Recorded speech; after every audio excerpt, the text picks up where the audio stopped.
Olá, boa noite. Seja bem-vindo ao Jornal da Record. Supremo manda o governo retomar a divulgação de dados acumulados de coronavírus. Ministério da Economia quer ampliar o Bolsa Família e incluir os trabalhadores informais. As quedas dos indicadores econômicos no Brasil e no mundo por causa da pandemia. É agora, no Jornal da Record. Oferecimento Bradesco, reconhecendo e incentivando nossa gente guerreira.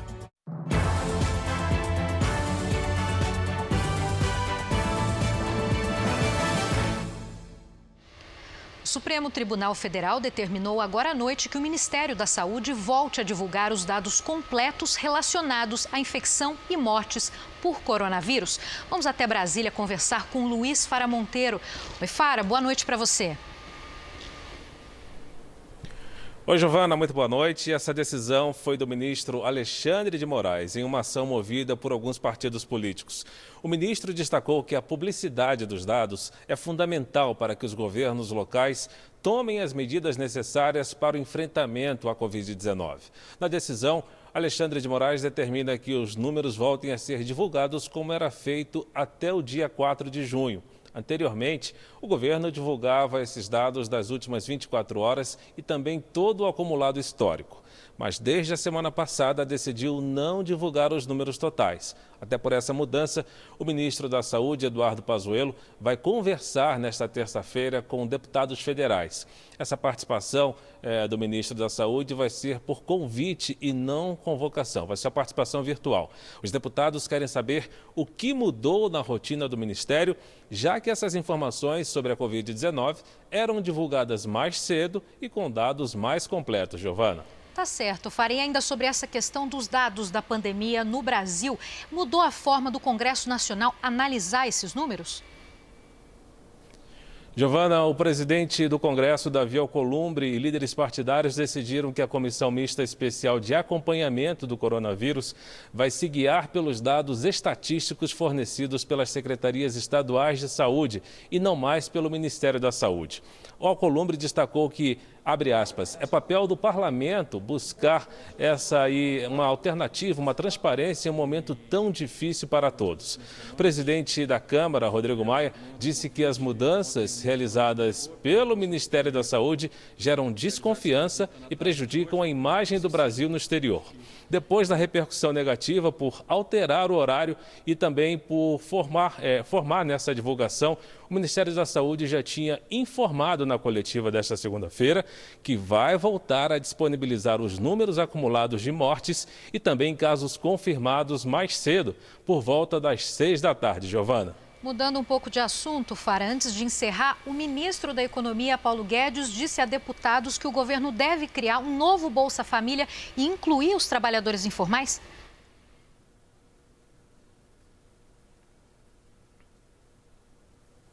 Olha, de acordo com o que o ministro afirmou aos deputados, desculpa, Giovana, eu não estou te ouvindo, mas eu consigo aqui acompanhar de longe pela imagem. De acordo com o que foi informado, seria mais abrangente esse plano e já tem até nome. Renda Brasil seria o novo nome do Bolsa Família. O ministro não deu muitos detalhes, mas disse que até os trabalhadores informais que estão recebendo o auxílio emergencial seriam incluídos nesse novo programa que serviria como um complemento de renda. Esse programa, chamado de Renda Brasil, ainda está em estudo pelos principais auxiliares de Guedes e até por outros ministérios e deverá também ser lançado após a pandemia do coronavírus. A conversa do ministro da Economia com líderes partidários na Câmara dos Deputados durou pouco mais de 2 horas. Giovana. Obrigada, Fara, por todas as suas atualizações. Uma boa noite para você. Vamos então aos dados oficiais da pandemia no Brasil. Você acompanha aqui comigo os dados divulgados hoje no fim da tarde, nesta segunda-feira, no fim da tarde. São 707.412 casos da doença, com 37.134 mortos. E 679 registros foram nas últimas 24 horas. Os números do CONAS, que é o Conselho Nacional de Secretários de Saúde, são os mesmos anunciados pelo Ministério da Saúde. Ainda de acordo com o Ministério da Saúde, 6.088 pessoas já se recuperaram da doença nas últimas 24 horas. A ocupação de leitos de UTI por pacientes com Covid-19 diminuiu nas últimas 2 semanas em São Paulo. Quem traz mais detalhes para a gente é o Leandro Stoliar. Oi, Leandro, boa noite para você. Oi, Giovana, boa noite. O número de leitos disponíveis nos hospitais do estado saltou de 3.500 no início da pandemia para mais de 7.000 agora. O motivo foi a entrega de respiradores que ajudaram a ampliar a capacidade de atendimento. Por conta disso, o índice de ocupação de leitos caiu, olha só, de 73,8% para 67,5% em 2 semanas na rede estadual de saúde. Na Grande São Paulo, a queda foi de quase 13% no mesmo período. A previsão é que até o fim dessa semana sejam entregues mais 830 respiradores que serão usados nos locais com as maiores taxas de ocupação. Segundo o governo do estado, a chegada desses respiradores ajuda a manter a taxa de ocupação de leitos abaixo de 80%, o que pode permitir a retomada das atividades. E é isso que a gente espera, né, Giovana? Saúde controlada e vida normal. Boa noite para você. É isso, a gente continua então acompanhando esse assunto de perto. Muito obrigada, Leandro. E Porto Alegre voltou atrás com as regras de redução do isolamento na cidade. Paloma Poeta, boa noite. O que é que aconteceu? Olá, Giovana, boa noite. Na última sexta-feira, a cidade tinha 44 leitos de UTI ocupados. Hoje, segunda-feira, esse número já subiu para 62, é um aumento de 35%. Com isso, a Prefeitura não vai liberar o retorno de novos setores da economia. O receio é de aumento de demanda por leitos de UTI para pacientes da Covid-19. A Prefeitura diz que segue monitorando a evolução da doença na capital gaúcha e que deve se reunir com o Comitê Técnico de Enfrentamento ao Coronavírus nesta quarta-feira para adotar novas medidas. O último decreto municipal que liberou o funcionamento do comércio e de serviços segue em vigor. Giovana. Obrigada, Paloma. O Instituto de Pesquisa Econômica e Aplicada, o IPEA, divulgou nesta segunda-feira uma queda do indicador de investimentos em abril. Boa noite, Leonardo Aque, aliás. De quanto foi essa queda?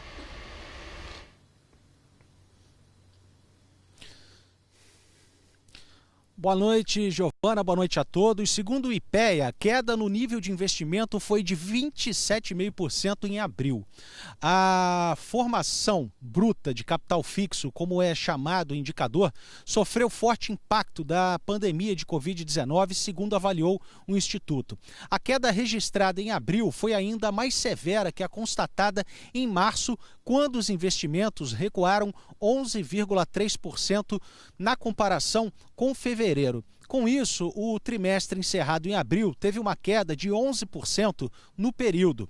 Agora, no ano, o país acumula uma queda de 5,2% nos investimentos. Giovana, é com você. Obrigada, Leonardo, pelas suas explicações. Já a balança comercial brasileira apresentou superávit de 1,787 bilhões de dólares na primeira semana de junho, resultado do maior número de exportações do que de importações. No ano, saldo positivo chega a mais de 17 bilhões de dólares. E o Tribunal Superior Eleitoral divulgou nesta segunda-feira a divisão do fundo eleitoral de 2 bilhões de reais. O dinheiro vai ser usado nas campanhas de prefeitos e vereadores nas eleições deste ano. PT, PSL e também o PSD, os 3 maiores partidos da Câmara, ficaram com as maiores parcelas. E o presidente do TSE, ministro Luiz Roberto Barroso, foi o entrevistado na Live JR. O apresentador Eduardo Ribeiro teve a companhia dos repórteres Clébio Cavagnoli, de Brasília, e Cleisla Garcia, de São Paulo. O ministro Luiz Roberto Barroso participou da live logo depois de uma conversa sobre as eleições com os presidentes da Câmara e do Senado.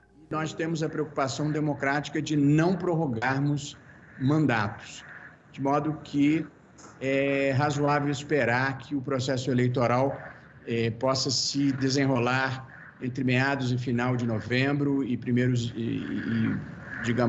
semanas de dezembro. Essa é a opinião médica. Há uma decisão política a ser tomada porque, como a data das eleições é prevista na Constituição, será necessário a aprovação de uma emenda à Constituição para a designação da nova data. E em caso de segundo turno, presidente, nas cidades com mais de 200 mil habitantes, corremos o risco de irmos para 2021 ou isso precisa ser resolvido no máximo em dezembro? Não, acho que precisa ser resolvido no máximo em dezembro. A informação que nós passamos ao presidente Rodrigo Maia, ao presidente Davi Alcolumbre, baseado na posição dos médicos sanitaristas, é que a partir de meados de novembro já é mais razoável realizar as eleições, e uma data limite para nós aqui no TSE seria 20 de dezembro, porque a posse é em 1º de janeiro. Nós pensamos, Eduardo, em prolongar o horário das eleições, que antes terminava às 5 horas, e nós vamos passar para 8 horas, essa é a ideia. Talvez antecipar para 7 horas, eventualmente, se for possível, esticar um pouco mais. Porque fazer as eleições em 2 dias traz muitos problemas. 2 graves são: o custo se eleva muito, porque esse 1.800.000 mesários precisam ser alimentados. E só de alimentação o custo vai a 80, 90 milhões de reais. Mais um convênio que o TSE tem com as Forças Armadas para segurança das urnas e a preocupação de que as urnas não fiquem desguarnecidas durante a noite. Quer dizer, há muitas preocupações, de modo que nós não estamos considerando fazer em 2 dias por enquanto. O TSE, sob sua gestão, vai viver amanhã um dos dias mais importantes, que é o início do julgamento dos pedidos de partidos em relação à cassação da chapa Bolsonaro-Mourão. Qual é a expectativa do senhor sobre esse julgamento? O TSE é um pouco diferente do Supremo. O Supremo tem uma fila enorme e congestionada de processo. O TSE não é assim. E, portanto, uma vez liberado pelo relator, o processo é pautado em 1, 2, 3, 4 semanas no máximo. Tem sido assim. De modo que houve uma especulação de que eu tinha corrido para pautar. Não, o primeiro processo estava com vista para o ministro Fachin, ele liberou a vista e eu pautei. O outro processo, o relator, o ministro Og Fernandes, liberou para julgamento e eu pautei. Há 8 ações contra a chapa do presidente. Não há nenhum risco de o presidente ser perseguido no TSE.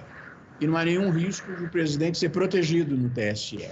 E não há nenhum risco de um julgamento politizado. Aqui será um julgamento imparcial, neutro e técnico, onde o presidente será tratado como as pessoas que comparecem à justiça eleitoral são tratadas de uma maneira geral, com respeito, consideração e justiça.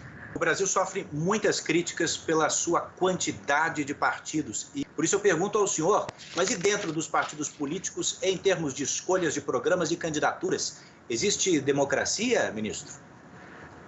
Olha, de fato, nós temos hoje cerca de 32 partidos políticos e há uma fila com mais de 70 partidos políticos. É uma demasia, não há tantas vertentes políticas assim no mundo, nem tampouco no Brasil. O sistema político brasileiro dá alguns incentivos errados, a meu ver, para a formação de partidos, muitos deles geridos como se fossem negócios privados que têm dono e que vivem de abocanhar uma fatia do fundo eleitoral e de negociação de tempo no rádio e na televisão, e é muito ruim que seja assim.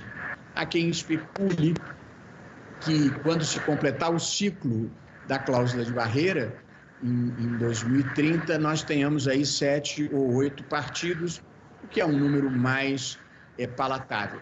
Mas o que eu acho mesmo que fará a grande diferença, inclusive sobre o quadro partidário, é a adoção para a Câmara dos Deputados, a adoção para o Poder Legislativo, de um outro sistema eleitoral, que é o sistema distrital misto, já aprovado no Senado e agora em tramitação na Câmara, e que nós do TSE apoiamos como sendo um modelo capaz de baratear as eleições e dar mais representatividade à classe política.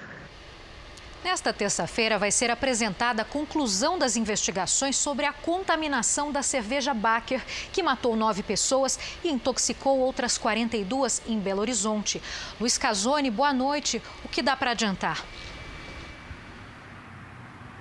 Oi, Giovana, boa noite para você, boa noite a todos. Olha, por enquanto o que se sabe é que a hipótese de sabotagem foi totalmente descartada. Cerca de 60 testemunhas prestaram depoimento sobre o caso. A conclusão será apresentada nesta terça-feira pela manhã em entrevista coletiva. E nesta segunda, a Baker pediu autorização à Justiça para vender parte do estoque de cerveja que foi certificado pelo Ministério da Agricultura e não está contaminado. A alegação é que a cervejaria precisa de dinheiro para arcar com compromissos, incluindo indenizações. Giovana. Luiz, obrigada. E pela terceira vez, a Espanha não registrou novas mortes pelo coronavírus. Nos últimos 7 dias, foram 56 mortes, sendo que 31 em Madrid. Em Barcelona, a prefeitura instalou câmeras para monitorar praias da cidade.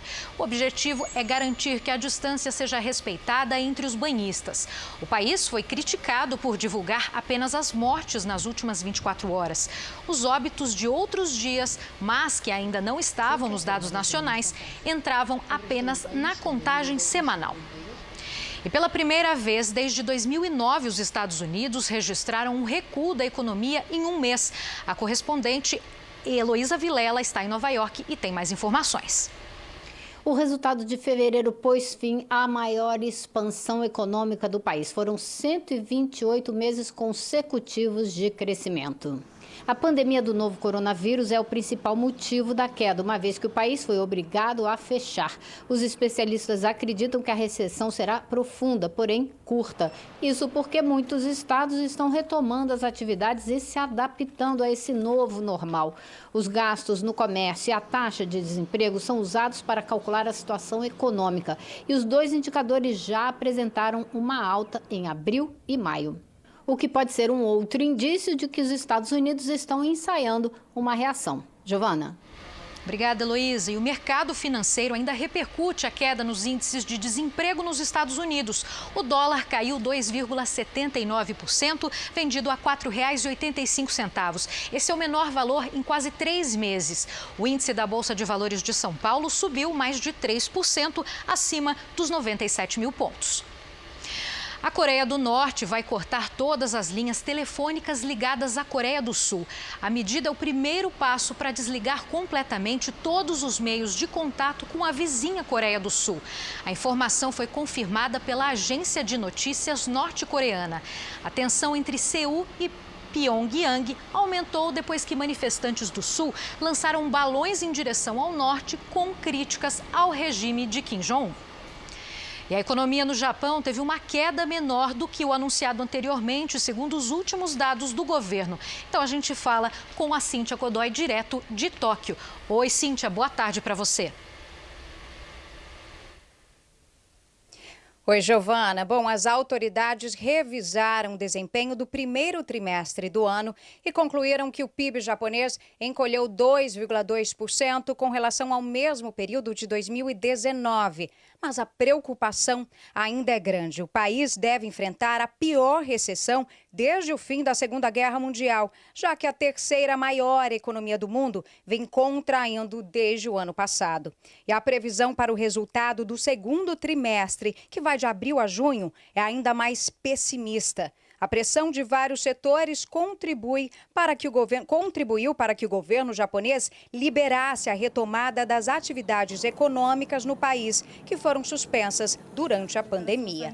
E para a economia global, o Banco Mundial prevê uma queda de mais de 5% este ano. Giovana. Obrigada, Cíntia, pelas suas atualizações. E depois de 3 meses fechado, o Zoológico de Paris reabriu as portas nesta segunda-feira. E para surpresa dos visitantes, 62 novos filhotes de várias espécies nasceram durante a paralisação na França. Para reabrir, o local precisou adotar medidas como a redução da capacidade e o uso obrigatório de máscaras. E essa edição do Jornal da Record termina aqui. Outras informações no Fala Brasil, 8h45 da manhã. Fique agora com as imagens que marcaram esta segunda-feira. Uma boa noite para você. Obrigada pela sua audiência.